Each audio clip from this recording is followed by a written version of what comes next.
Good morning, everyone. I think we have got an incredibly timely and thought-provoking panel here today. I did think, when I first looked at this topic, that it was one of the biggest challenges today, but having heard Mike talk about the challenges facing Manchester United and Tottenham's football coaches, I'm not sure that's true anymore. But nonetheless, we have a wonderful panel of leading voices from diplomacy, policy, and media. So I think before we look at what the future of geopolitics and trade might look like, I thought it was important to look at what the situation is today.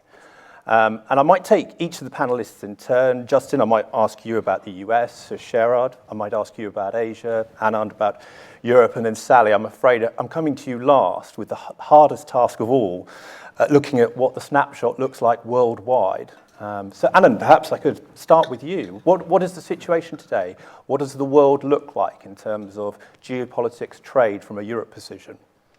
Well, unstable. And I think also we should add to geopolitics politics, because of course domestic politics is one of the great drivers of uncertainty at the moment across the Western world.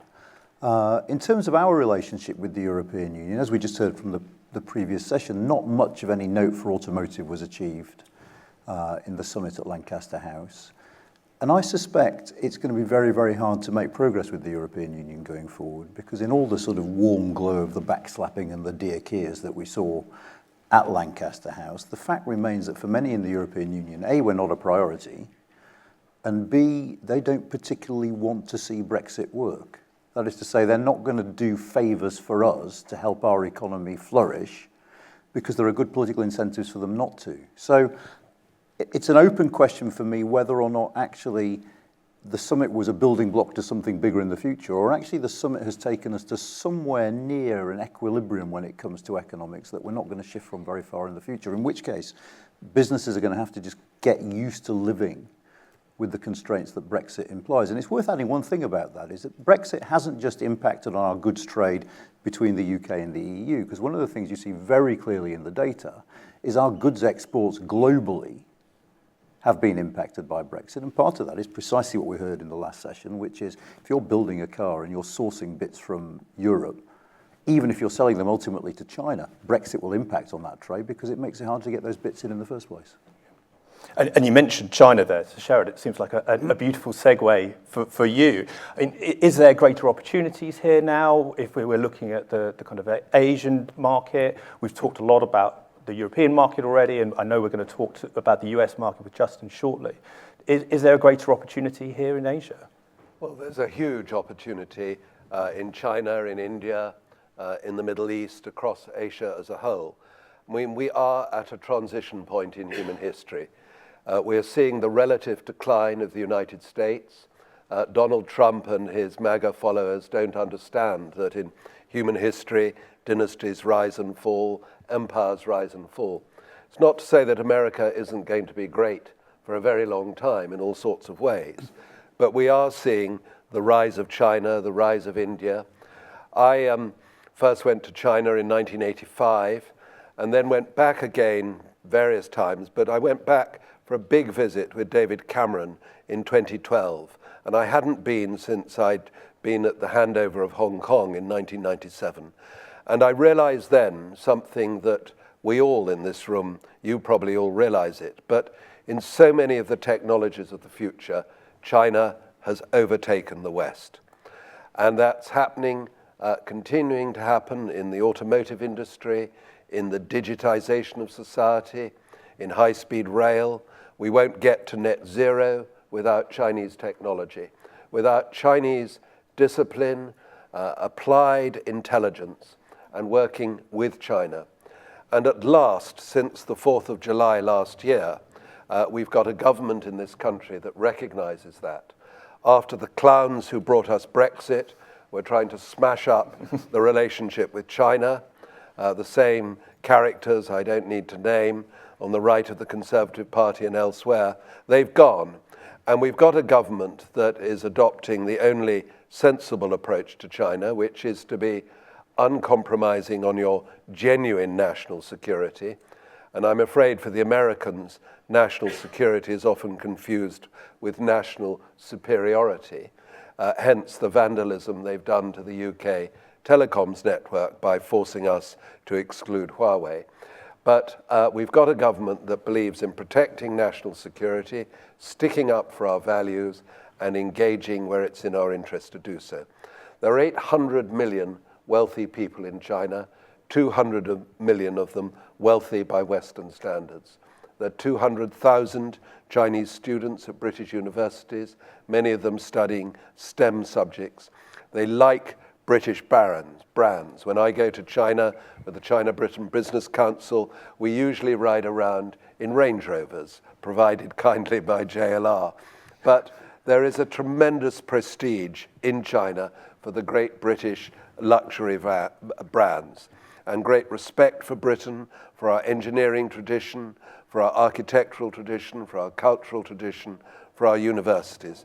And we need to engage and get into that market in a big way while being hard-headed about national security. So it's all upside. Just one story, and last night I had 2 dinners, one with SMMT, but before that in the city with the man who created the China space program. He's now party secretary of Chongqing, and judging by the way the Chinese were treating him, he's a man with a very bright future. And he brought with him a motor manufacturer called Chong'an. Eat your heart out, BYD.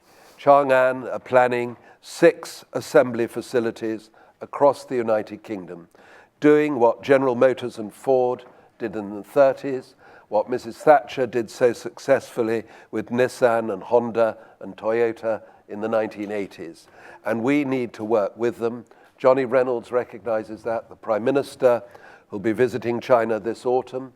The last British Prime Minister to visit China was Theresa May in 2018. And Johnny Reynolds himself, we hope very much, will be going in early September. So be supportive of the government. Mike Hawes's position of not imposing tariffs is exactly the right approach. Engage, cooperate, collaborate, and prosper, and benefit from the exchange of technologies. Sorry, just one other thing. One of my board members, and I hope you'll all join the China-Britain Business Council, James Brodie's here, our representatives in Scotland, but a year ago, one of our board members, a former McKinsey consultant, went to the Shanghai Motor Show. It was over a year ago. And he came back and he said to the board, "I'm amazed. I'm suffering from Shanghai shock, because not only is the technology in these vehicles far better than anything in most vehicles in the rest of the world, but they no longer look weird. You could actually buy a Chinese car and pretend it was German, or even an Aston Martin Lagonda or whatever it might be." And on the subject of impossible to do, Sally, where does that leave us? Where does that leave us when you look at the world as a whole? Where is our place in it? So we've done a lot of work on 2 things, actually. The first is an analysis of what makes the UK economy unique. And the second is to determine the UK's place on the global stage in the context of what it is that makes the UK unique. And on both of those topics, since the 4th of July, our ministers at the Department for Business and Trade have absolutely forced us to go right back to first principles. They said to the whole of the department, forget any policy position that you've previously held. First of all, show us the data and the evidence in the context of how much do you contribute towards economic growth. If you don't have data and evidence for that because you've never been asked for it, then go away and collect it. Then we will together determine what logical conclusions can be derived from that evidence, and then and only then will we determine the policies that best fit the conclusions that we've drawn, which was a long and laborious process, oftentimes. But what we've got now is a series of policies on trade which are robust and evidenced and have gone back to absolute first principles. And when the trade strategy is published, which will be later this week, then the first 2 chapters of it that you read will do that, set out that analysis. So what we come to is firstly, what makes the UK unique. Firstly is the fact that we are a services superpower. It feels slightly uncomfortable sitting in a crowd of 300 people who are at the heart of advanced manufacturing, but even advanced manufacturers will recognise the importance of services to their bottom line, because oftentimes it's the services which add to the profit after the original vehicle has been sold. The second is that we recognise the damage that has been done to the UK economy by Brexit. But we also look forward to identify the sectors of the future where we want to ensure that the UK is positioned to be able to be at the forefront of trade for those. So that's sort of chapter 1. Chapter 2 puts us on the global stage. And we recognise that there are the 3 big gorillas in the jungle, the US, sorry, not these 3, in their representation of the US, China and the EU. And we reject the notion that the UK needs to choose between them. But we also recognise that there will be occasions, whether through necessity or by choice, where we will more naturally cleave one way or the other, and that brings, on one hand, a degree of certainty, but on the other hand, it shuts some doors. And that's fine as long as we're doing it in a conscious, considered manner.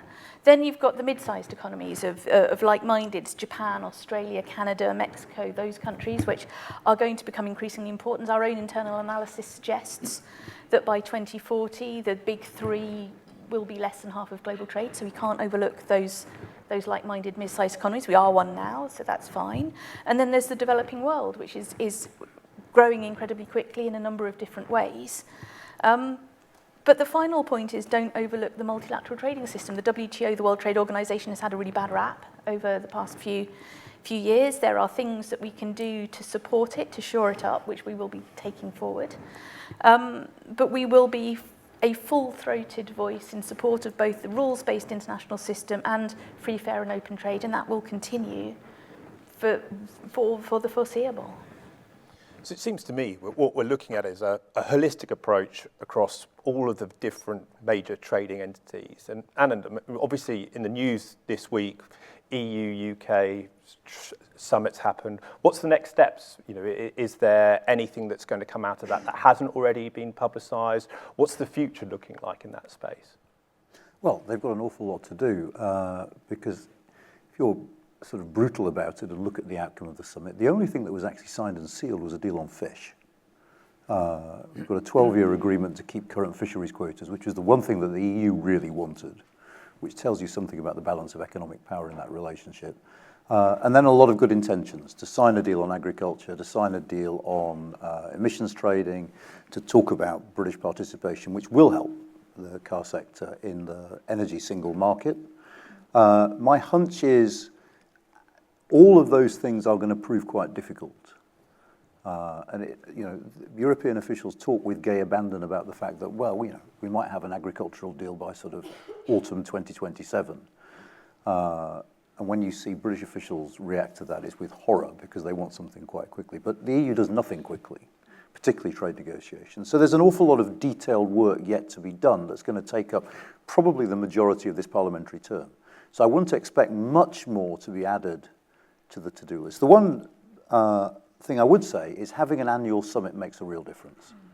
Because by the time we get to next May, or we're approaching next May, the leadership on both sides are going to be saying to their civil servants like Sally, pull your fingers out, give us a deal, we need to have something we can produce at this summit. So there is at least a sense of momentum given by the fact that the two sides have agreed to engage politically. I have to say, just finally, I'm delighted to hear what Sally says, because I do worry sometimes, and this goes back to my earlier points about politics, that when you hear prime ministerial speeches trailed as being about the death of globalization, that sometimes our politicians have bought into some populist myths a bit too quickly and a bit too easily, and they need to fight back a little bit more than to date they've been willing to do.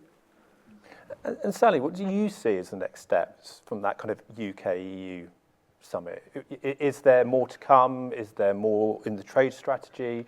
What do we see the position looking like? So the trade strategy does have a section on the EU. I'm sure Anand will be poring over it with gay abandon, if that's the phrase. Not if the cricket's on. Not if the fair.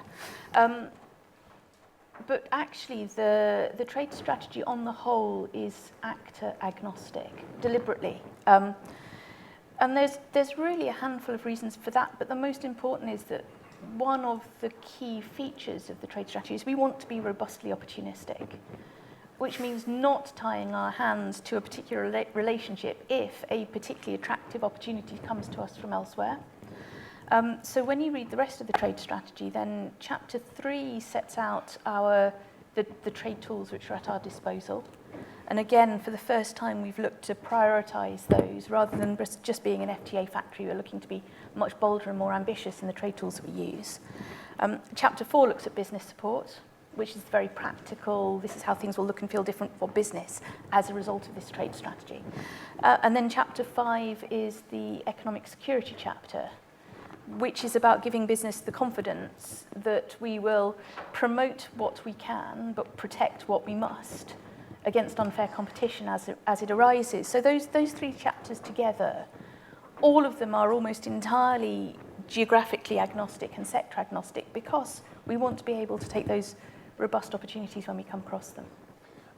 And so Sherard, we talked there about it being agnostic from a geographical perspective, and we've got nice kind of talking points with Anand from the EU-UK summit. We've got nice talking points with Justin speaking earlier around the US trade agreement. What's the next step for China and the UK? Well, the fact is, by far our largest partner is the EU, and as Anand says, it's going to take a very long time. Ministers don't realise that we're going to have to pay a price with the EU to get back in there. They thought we'd be welcomed with open arms. That's the central plank. The US remains vitally important, and handling Trump and those around him, engaging with those who might succeed him, is critically important. The National Security Advisor, Jonathan Powell, who's the non-pompous Powell, his brother calls himself Pole, but he and I both did the best job in the diplomatic service covering American politics in the embassy in Washington. He understands that. But he also understands that Asia is where the growth is, not just in terms of exports, but in terms of investment. Britain does about as much trade with Hong Kong as we do with Japan. We get 4.5 times the investment from China through Hong Kong as we get from the mainland, so we have to engage. So the next steps are, this afternoon, buried in the National Security Strategy, will be the results of the China audit, saying we need to engage with China, but with our eyes wide open. Jonathan Powell will visit China in the middle of next month to prepare for a visit by the Prime Minister. The Prime Minister got on extremely well with Xi Jinping when they met in Rio last year on the telephone. They'll meet again in Johannesburg at the G20 in November. And then we hope Johnny Reynolds will go for a joint Economic and Trade Commission in the second week in September, the week of the 8th of September.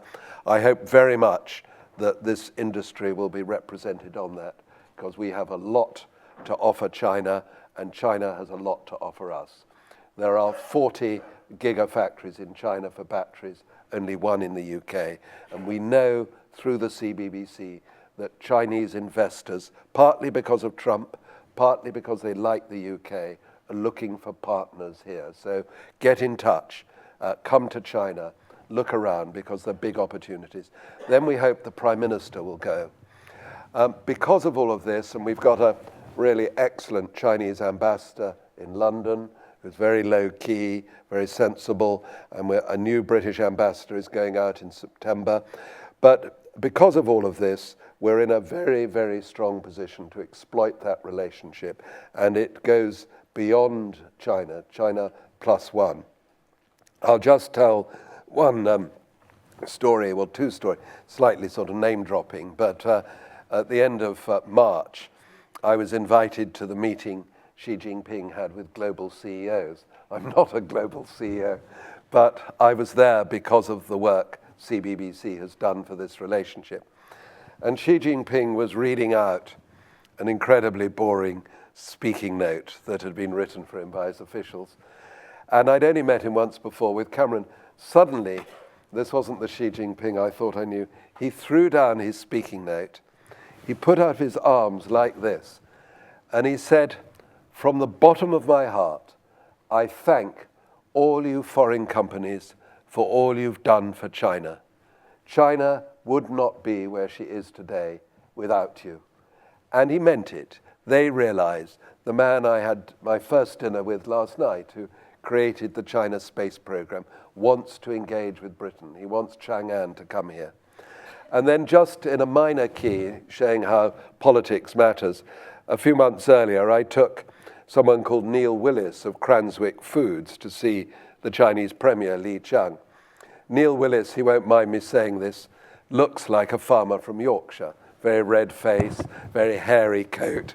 And he sends 75 containers of pig's trotters and pig's heads to China every month, which is jobs across Norfolk and Yorkshire, the parts of the pig we don't eat. And I said to the Premier, why can't we send more? 2 months later, Cranswick was sending 100 containers of pig's heads and pig's feet to China. So the goodwill is there on both sides, and we've got a sensible government here in this country that is delivering for Britain. But we need to get out there. You need to get out there. We can have all the trade strategies we want. In the end, these words have got to be turned into real partnerships and real investment. I think, there's been a huge sense of kind of outlook from this panel, looking outwards with a sense of optimism in all of the major trading parties. But we've got 6 minutes to go, and I almost want to get the panellists turning on one another now. Noting, Sally, you'll probably stay fairly neutral. But do we have to choose? Is the reality that we're going to have to choose to prioritise either the EU, either Asia, either the US? And I might take each of you in turn, and Sally, I'm going to give you the hardest job to come in right at the end. Anand, is there a sense we might have to choose that if we prioritise China or the US, that we're going to lose favour, if we haven't already, with some of our European partners? I mean, the first thing I'd say is I think the Prime Minister has trod this tightrope really, really well so far, because there are some really difficult trade-offs involved, not just between US and China, where clearly if the US tries to impose a more hawkish position on us, that might cause us problems, but also between the US and the EU. And there you're talking about the choice between our closest security relationship and our closest economic relationship. Is a really awful choice. But if you look, for instance, at some of the areas of high technology where British governments post-Brexit have traditionally spoken about the need for regulatory autonomy, when we negotiate an agriculture deal with the European Union, one of the things that's going to come is gene editing. Now, I expect our government to be quite keen to preserve our autonomy when it comes to gene editing, because we see that as an area where we might actually attract significant inward investment and be really competitive. I suspect equally the EU will say, get lost. We're not having an SPS agreement with a country that messes about with its food in labs, because we don't like that sort of thing. It might be when it comes to things like AI that we want to be closer to US models of regulation than to EU models of regulation. All those things are going to imply some very, very deft diplomacy, and we simply don't know as yet to what extent either side might say, actually, you know what, you're either with us or against us. You can imagine a situation where the EU is engaged in a really bitter trade war with the United States, and we're desperately trying to be friends with both, where people in the European Union are saying, you need to pick. You can't sit on the fence while we're having this sort of tussle with the United States. Think back to 1967. Why did de Gaulle block our second application for membership? Because he said we would be a Trojan horse for American interests in Europe. And I think the real fear is that we get forced into a situation where those choices impose ourselves. Though, as I said, to date at least, the government has negotiated these trade-offs really, really cleverly. Well, we couldn't use the word deft diplomacy without turning to Sherard. Well, I completely agree with Anand. I think the government have handled it extremely skillfully. And the key is to avoid choosing to use a combination of stealth and submarine warfare, as it were. And I remember once when I was ambassador in Israel, some Israelis complained to me that we had double standards in our foreign policy. I said to them, any grown-up country has quintuple standards in its foreign policy. In families, you have one policy for your annoying great aunt, another policy for your errant son. You don't have a single consistent policy. And that's what the government are doing so skillfully. But there is a risk one day Trump will wake up and notice that we've done something that maybe he will pretend it's to do with security, but in the end, it's to do with national superiority. I go back to the Huawei deal. GCHQ, Jeremy Fleming, the director, then told me there was no security reason why we couldn't have Huawei antennae round the UK doing 5G. Trump weighed in. He wanted to smash up Huawei.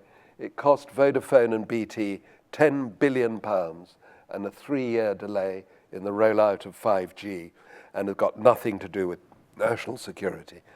Equally, as Justin said so rightly, we could find ourselves doing the sort of preemptive cringe to Trump, and then wake up one morning and find Trump has flown to Beijing and done a mega deal and knifed us in the back. So it's got to be extremely carefully handled. I met someone from the White House the other day, told me two things. One, he said, none of us know, and this is a deputy assistant to the president, one away. He said, we don't know what the president's going to do from one day to the next. The other thing he said was, I think in the end, he'd like to do a mega deal with China. Yeah. But that doesn't mean he won't bully us if he finds us getting another big gigafactory in Solihull or wherever it may be. I mean, that's the point, isn't it? So, ladies and gentlemen, we're out of time, but I promised Sally that I would give her an opportunity to give the closing remarks on do we have to choose? Well, I think we forget that, fascinating as the geopolitics is, the vast, vast majority of trade is uncontroversial and goes ahead quite irrespective of who's in power or what's going on. The vast majority of the work that my department does will continue just as it always has done. I'll give you an example. We've done a pilot over the past 12 months, and we've discovered that by far the best contribution to economic growth comes from reducing market access barriers. It's not sexy. It's not a big flashy photo opportunity deal signing. But for every pound we spend on reducing market access barriers, we win £135 of exports. And that's what we need to focus on, not choosing between Europe or China or the US, but just getting on with doing the thing we've always done, which has been trading with our international partners. Whilst I didn't quite get my wish of all the panellists turning on them, a wonderful way to end. Ladies and gentlemen, could I ask you all to give a round of applause to our amazing panel here?